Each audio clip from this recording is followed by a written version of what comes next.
हमारे चैनल को अवश्य सब्सक्राइब करें और नए अपडेट्स सबसे पहले पाने के लिए इस बेल बटन को दबाना। का हो मन रखनी भौजी, का हाल चल रहा है जाड़ा में?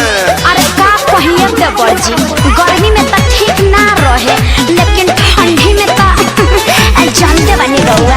हाँ तो खूब घी पिया तारू ना भैया के कोरा में कम्बल ओढ़ के।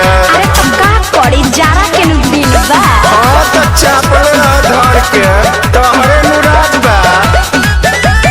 बड़ी भागे आइल बा जाड़ा के दिन,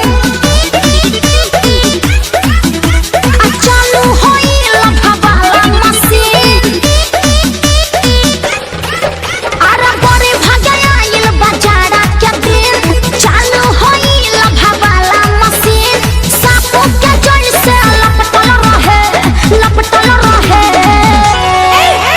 अरे सरदी में सोया हमर सटल रहे। सरदी में सोया सटल रहे। आ गर्मी में भर दिन हटल रहे।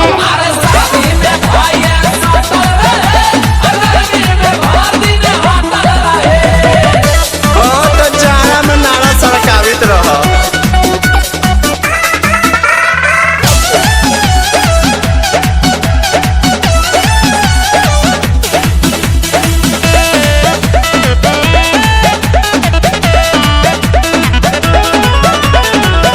अब ते हैं ठंडा घर में फुआरा बिछावेला।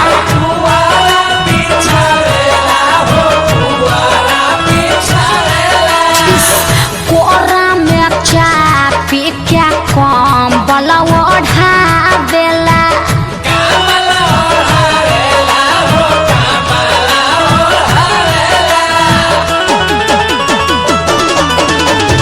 अब ते हैं ठंडा घर में कोरा बिछावेला।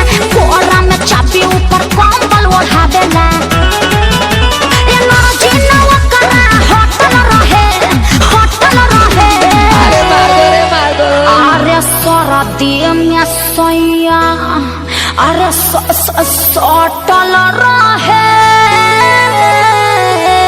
सरदी में सोया सटल रहे। आ गर्मी में भर दिन हटल रहे।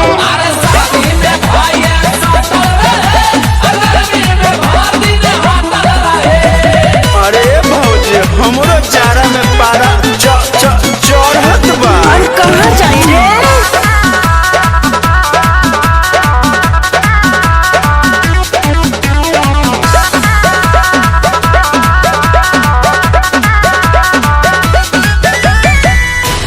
छने लागे हमारा देहिया में पाला हो।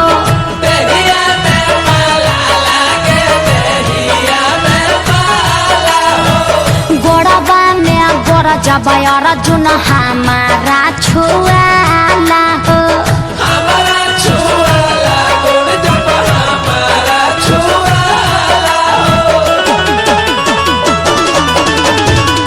छने लागे हमरा देहिया में पाला।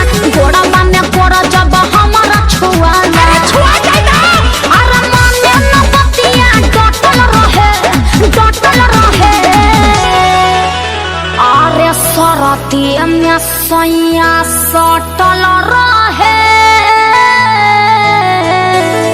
का कही, सरदी में सैया सटल रहे। आ गर्मी में भर दिन हटल रहे।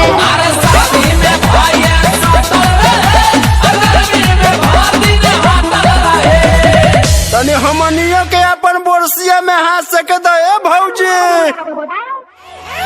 अरे सरदी में सोया